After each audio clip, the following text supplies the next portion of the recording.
All right, welcome everyone to today's Culinary Masterclass Explainer. We're zeroing in on a truly foundational ingredient today, the humble egg. Mastering egg preparations is honestly the ultimate test of your technique in the kitchen. It demands incredibly precise heat control, really careful handling, and a deep understanding of delicate textures.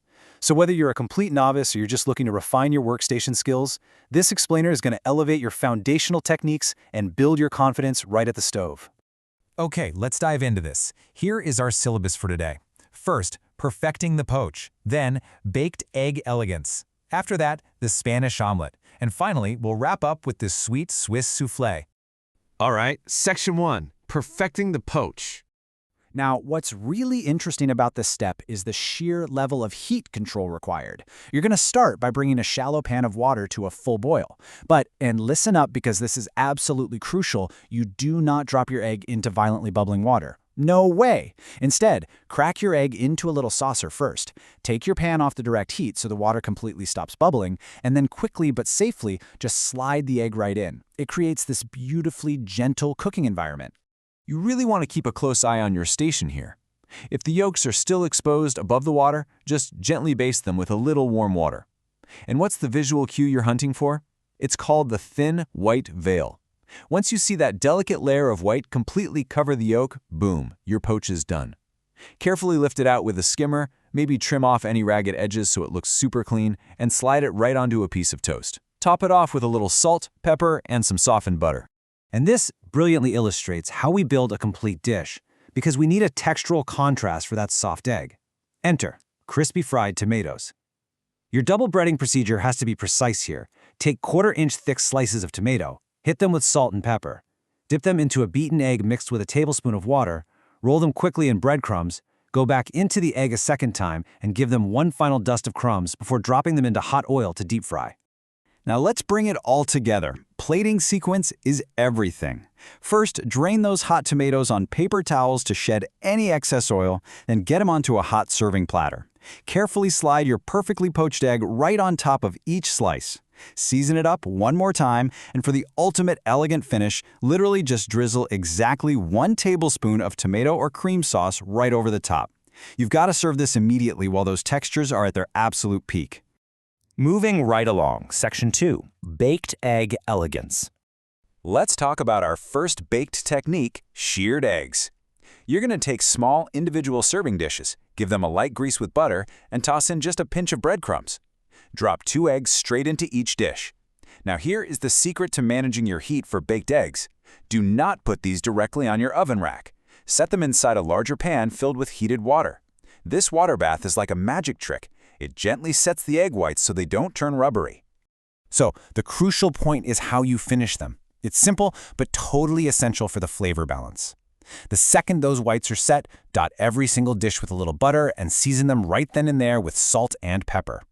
That residual heat from the oven is going to melt the butter into this gorgeous, rich glaze over your shirred eggs. Next up, we have scalloped eggs. This one is rich, hearty, and demands precise layering. Let's do the prep. Chop up 4 hard-boiled eggs and 1 cup of cold, cooked chicken or fish. Then, build your sauce by boiling together butter, flour, and milk, and season it. Now grab your ramekin. You're going to layer it like a puzzle. Chopped eggs, your chopped meat, and then a generous pour of that decadent sauce. Keep repeating those layers and finish it off with a really heavy sprinkle of breadcrumbs. Now, baking is all about trusting your eyes. So what is the precise visual cue that tells you these scalloped eggs are perfectly done baking? You're looking for a perfectly golden top. Those generous breadcrumbs give you an amazing textural crunch against the creamy inside, and once they hit that beautiful golden hue, you know the sauce underneath is bubbling hot. Let's move on and see how this builds in Section 3, the Spanish omelet.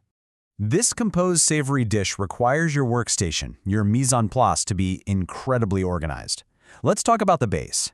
Beat 6 eggs with a teaspoon of pepper and 6 tablespoons of water. You know, that water is actually the secret hack for getting a much lighter texture. For the flavor profile, you're going to mix that base with a tablespoon of parsley, a teaspoon of onion juice, 6 strips of chopped cooked bacon, plus some chopped onion. Everything literally has to be combined and beaten well before you even touch the stove. Once your ingredients are fully incorporated, you have to move fast. Get it in the pan and manage your heat so the eggs set gently while holding on to those rich mix-ins. Then, transfer it immediately to a warm plate. Garnish the whole thing with some chopped bell peppers and about 2 tablespoons of stewed tomatoes. It creates such a vibrant, professional presentation. All right, graduating to our final station, Section 4, the sweet Swiss soufflé.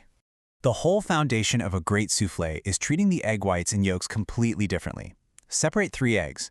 Beat your 3 yolks really well in one bowl. In another bowl, beat the 3 whites until they are absolutely stiff. This is where all your volume comes from. The most common pitfall here is losing that airy structure, so very gently beat 1 tablespoon of confectioner's sugar into those stiff whites, and only then carefully fold your yolks in. Now, to balance out the richness of that delicate base, we're bringing in some bright citrus notes. You'll want to thoroughly mix in the grated zest and the juice from 1 whole lemon.